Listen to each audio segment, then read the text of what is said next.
ልጃቸው አለመሆንሽን አልነገርሻቸው? በደንብ ነግሮኛል። ግን ይህን ነገር ካወቃትቸው ሄድ መስሎት ይሞትብኛል። እንዴት ነው የሚሞቱት? ይሄ እኮ በጣም ቀላል ነገር ነው። ለአንተ ቀላል ነገር ሊሆን ይችላል፣ ለእሱ ግን ቀላል አይደለም። እንዴት እንዳሳደገኝ የምናውቀው እኔ እሱና ፈጣሪ ብቻ ነን። አይደለም ቤተሰቦች ማግኘት የቤት ሰራተኛ እንደሆንኩኝ እንኳን አያውቅም። ይህ ማለት ደግሞ ምን ማለት ነው ሀና? ይሄን ደግሞ እንዴት ነው የማያውቁት? አባዬን የሚያውቁት የቀረቡት ብቻ ናቸው። ካልሽ ይሁን፣ ውጤቱ ምንም ይሁን ምንም፣ አንቺ ግን ምንም ነገር መጨነቅ የለብሽም። እሺ? እኔ አባዬ እያለልኝ ለምንም ነገር ተጨንቅ ያለ። አንድ ነገር ልንገራችሁ፣ የኔ ዓለም እናንተ ናችሁ። አይደለም አንድ ሀናን ዓለምን ሁሉ ልሰዋላችሁ ይችላል። አንቺ ያልገባሽ ይሄ ነው።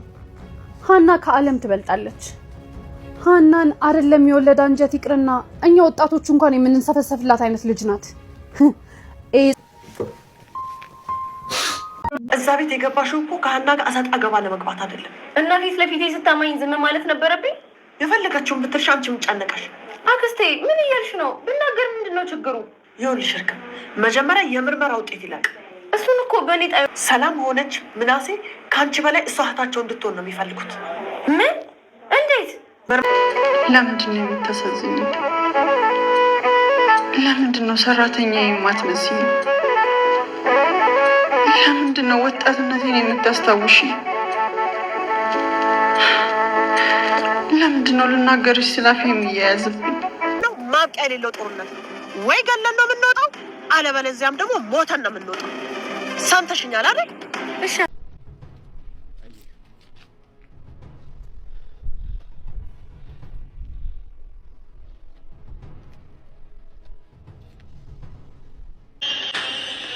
ምን ሆነሻል ባዩሽ?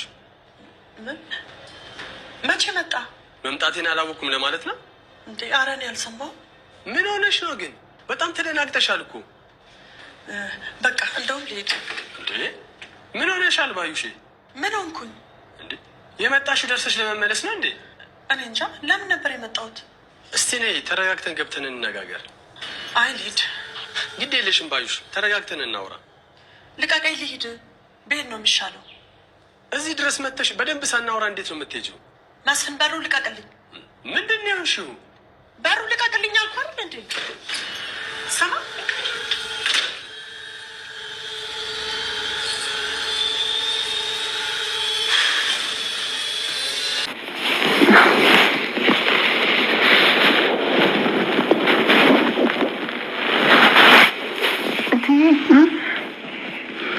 ደህና ነሽ አይደል? እኔ ደህና ነኝ።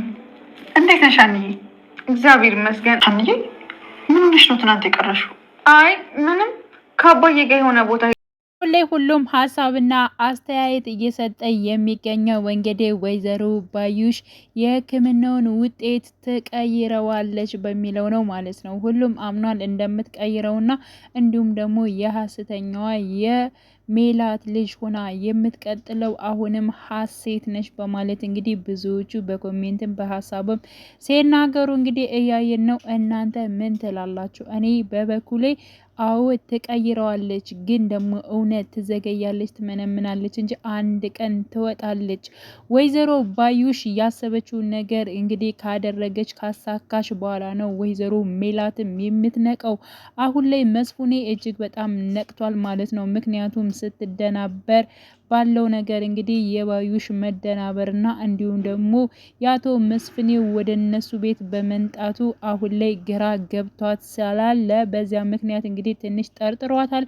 እንዲሁም ደግሞ ሀንቹ በባለፈው ፓርት ላይ ከእርግብ ጋር አብረው ስላየቻቸው ወይዘሮ ባዩሽና እርግብ ተመሳሳይ ልብስ በመልበስ እንግዲህ ከቤተክርስቲያን ሲመለሱ አይታቸዋለች።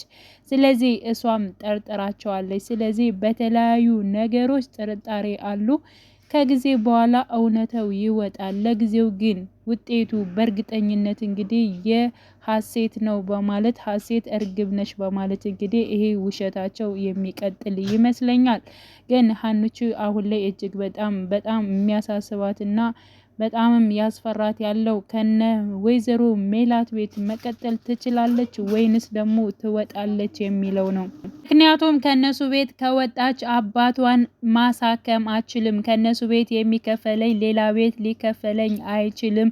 አሴር እጅግ በጣም እያሳሰበኝ ነው በማለት እንደውም ያላትን ነገር ለአሴር ስታካፍለው ነበር። ወይዘሮ ሜላትም አሁን ላይ እጅግ በጣም እየተናደደች ነው። ምክንያቱም ከ16 ዓመት በኋላ ያገኘቻትን ልጇን በደስታ ከሷ ጋር በፍቅር መኖር ነው። ስለዚህ አሁን ላይ እንግዲህ እርግብ በተለያዩ ነገሮች ላይ በመፍራት እንግዲህ ጥላይ ልትሄድ ትችላለች። እንዴት እንደዚህ ይጠረጥሩኛል በማለት እንግዲህ ልትወጣብኝ ትችላለች፣ ወጣ ልትሄድብኝ ትችላለች። ከ16 ዓመት ናፍቆት በኋላ ልጅን አግኝቼ አሁን ደግሞ ሰራተኛዬ እኔ ያንቺ ልጅ ነኝ ብላ ልታጭበረብር መታለች የሚለው ሀሳቧ ጭንቅላቷ ላይ ስላለ ስለዚህ እያሰበችና እየተጨነቀች ያለው ስለ እርግብ ነው ማለት ነው። ምክንያቱም በሆነው ነገርና እንዴት እኔን አላመናችሁኝም ይሄን ያክል የደምስ ምርመራ ምን አስፈለገ በሚለው እንግዲህ እርግብ እንትን እያለች ትገኛለች። ስለዚህ ይህን ነገር ደግሞ ያው ወይዘሮ ሜላት ትጋራታለች፣ ግን ደግሞ ለልጆቿ ስትል ነው ያደረገችው። ይህንንም ደግሞ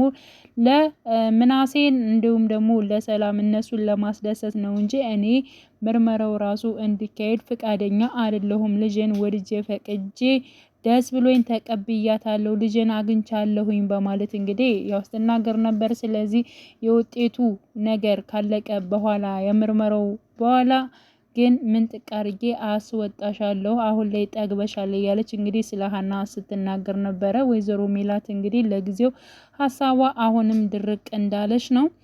ስለዚህ እጅግ በጣም ነው የምትጸጸተው እውነቱን ስታቅ ማለት ነው። የወይዘሮ ሜላት ልጅ ትክክለኛዋ ሀና መሆኗን ባወቀች ሰዓት ለተናገረችውና ለተቆጣቻት እንዲሁም ደግሞ ከስንት ዓመት በኋላ እንግዲህ ልጃችሁ እኔ ነኝ በማለት እንግዲህ ሀና ስትመጣ ወይዘሮ ሜላት እንዳልተቀበለቻት ይሄ ሁሉ ነገር እንግዲህ ይሰማታል። ከዛ በኋላ ምን እንደምትል በጣም ከባድ ነው ስሜቱ ማለት ነው። ምክንያቱም ሁልጊዜ ስታለቅስላት ፎቶዋን እዛ ስትፈልጋት የነበረችው ልጇ ሀና መሆኗን ስታቅ መጨረሻ ላይ በጣም ከባድ ነው ስሜቱ ራሱ ማለት ነውና ብቻ ግን አሁን ላይ በጣም ፊት እየነሳቻት ትገኛለች ማለት ነው። እና ወይዘሮ ሜላት ትንሽ እንኳን ዘወር ብላ ነገሮቹን ለማየት ልክ እንደዚህ ሀናን አጭበረበረች ልታጭበረብረኝ ነው ከማለት ይልቅ እርግብ ልታጭበረብረኝ ነው የመጣች ከሷስ ምን አይነት እውነት አለ የሚለውን ነገር ዘወር ብሎ ማየቱ መልካም ነው። በዛ ላይ እንግዲህ ያው እርግብ በእርግጠኝነት ከባዩሽ ጋር ስታወራ አንድ ቀን መያያዙ አይቀርም ማለት ነው። ተደብቃ አይደለ ሁልጊዜ የምታወራ። ስለዚህ ወይ ከስልኳ ላይ ስላለ አሊያም ደግሞ ስታወራ በተለያዩ ነገሮች ብቻ ግን ብዙ የሚጋለጡበት ነገሮች ይኖራሉ። ስለዚህ እውነት ትመነምናለች እንጂ አንድ ቀን ትወጣለች የሚለው ነው። ግን ደግሞ ሀና ከወይዘሮ ሜላት ቤት መውጣት የለባትም ብዬ አስባለሁ። ከወጣች ብዙ ነገሮቹ የሚበላሹ ይመስለኛል። ስለ ሀናም እውነታም ይሄን ያክል ለማውጣት የሚታገል ሰው አይኖርም ማለት ነው። እና አቶ መስፍኔ እንግዲህ ወደ መጣበት ተመልሶ እንደማይሄድና እንዲሁም ደግሞ ሰፋ ያለ ቤት ገዝተው አብረው እንደሚኖሩ እንዲሁም አንቺ ጋር ነው አብሬ የሚኖረው የልጆቼ እናት ነሽ፣ በቃ ነገሮችን ሁሉ እንርሳቸው በማለት እንግዲህ ወይዘሮ ሜላትንም ሲያናግራት ነበር። ስለዚህ መስፍኔ ካልሄደ ደግሞ እውነታውንም እሱም ደግሞ ሊያወጣላት ይችላል፣ ከጎኗ ሊቆም ይችላል ብዬ አስባለሁኝ። ልጅ ብትሆን ደስ ይለኛል በማለት እንግዲህ እባክን ፈጣሪ አሳይተህ አትንሳኝ በማለት እንግዲህ እሱም ጸሎት ሲያደርግ ነበር። ሀና መልካም ልጅ ስለሆነች ምን አይነት አስተዳደግ ነው ያሳደጋት በማለት እጅግ በጣም ሲቀና ነበረ ማለት ነው። ስለዚህ ሀና ልጁ እንድትሆን በጣም ይመኛል። ይህ ነገርም እንግዲህ በመጨረሻ ይሳካለታል ብዬ አስባለሁ። ውድ የቻናሌ ቤተሰቦቼ በያላችሁበት ሰላማችሁ ይብዛልኝ። መልካም ጊዜ ተመኘውላችሁ። ዛሬ እንግዲህ ፓርት 47 ይለቀቃል። ሁላችንም በጉጉት የምንጠብቅ ይሆናል። መልካም ጊዜ ተመኘውላችሁ።